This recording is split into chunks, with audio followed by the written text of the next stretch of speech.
বন্ধুরা, সম্পর্কটা ভেঙে গেছে। বেশ কিছুদিন পর বুঝতে পারছেন এখন নিজেরই ভুল। আবারও ফিরে পেতে চাইছেন পুরনো প্রেমিক বা প্রেমিকাকে।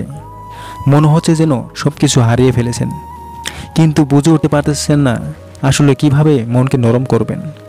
সম্পর্ক ভেঙে যাওয়ার পর মনে হচ্ছে এটা ভুল সিদ্ধান্ত ছিল। মনের ভেতরে এই শূন্যতা দূর করার একটাই উপায়, আর তা হলো সেই প্রিয় মানুষটাকে ফিরে পাওয়া। হ্যাঁ বন্ধুরা, যদি আপনার সাথে এমন কিছু হয়ে থাকে তাহলে ভিডিওটি আপনার জন্য। চলুন বন্ধুরা, ভিডিওটি বর্ণনা করে ভিডিওটা শুরু করে ফেলি। তো আজকে আমি তোমাদেরকে 4টি উপায় বলবো। এই 4টি উপায়ে তুমি তোমার ভালোবাসা ফিরিয়ে পেতে পারো। নাম্বার 1, সঠিক সিদ্ধান্ত। আপনার প্রাক্তন ভালোবাসার মানুষটা পাওয়ার জন্য প্রথমেই তোমার দরকার মানসিকভাবে নিজেকে প্রস্তুত করা। আপনি সত্যি আপনার ভালোবাসা ফিরিয়ে চাইছেন কিনা, আর যে কারণে ব্রেকআপটা হয়েছিল সেটাও নোট করে নিন।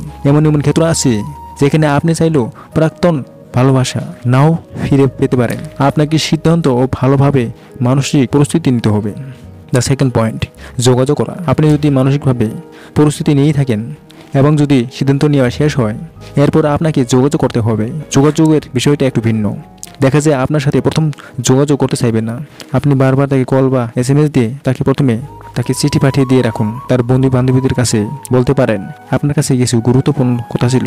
তার বন্ধু বান্ধবদের কাছে বলুন তার সাথে কিছু গুরুত্বপূর্ণ কথা ছিল। যে কোনো উপায়ে যোগাযোগটা রাখতে হবে, এটাই আসল কথা। দ্য থার্ড পয়েন্ট, তার কাছে প্রিয় হয়ে ওঠা। আপনি যখন কথা বলবেন তখন আপনি আগের বিষয়গুলো টানবেন না, কারণ এটি বিপরীত হতে পারে। পিছনের কথা টেনেই কি লাভ? কথা বলতে বলতে যদি প্রিয় মানুষটা বলেই ফেলে পিছনের কথা, আপনি এড়িয়ে যাওয়ার চেষ্টা করবেন। আর একটা কথাই বলবো, আপনি ভুল স্বীকার করে নেবেন। যদি ভুল নাও করে থাকেন তাও আপনি ভুল স্বীকার করে নেবেন। একদিন প্রিয় মানুষটা ঠিকই বুঝবে। ধৈর্য ধরুন, ধৈর্যর ফল মিষ্টি হবে। আর আস্তে আস্তে এইভাবে কথা বললে আপনি তার কাছে এমনিতেই আগের মতন প্রিয় হয়ে উঠবেন। 4 পয়েন্ট, আপনার করে নেয়া নিজের করে নিতে হবে। হ্যাঁ, এটি হলো প্রাক্তন ভালোবাসা ফিরে পাওয়ার শেষ উপায়। তো এই স্টেপটা তোমার জন্য খুবই গুরুত্বপূর্ণ পয়েন্ট বন্ধুরা।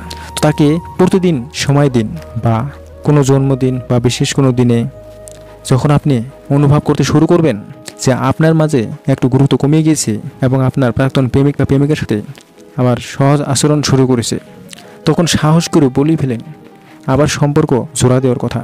সে সম্পর্কে আগের ভুলগুলোর জন্য তার কাছে ক্ষমা চেয়ে নিন এবং ভবিষ্যতের জন্য আর ভুল না করার প্রতিজ্ঞা নিয়ে ফেলুন।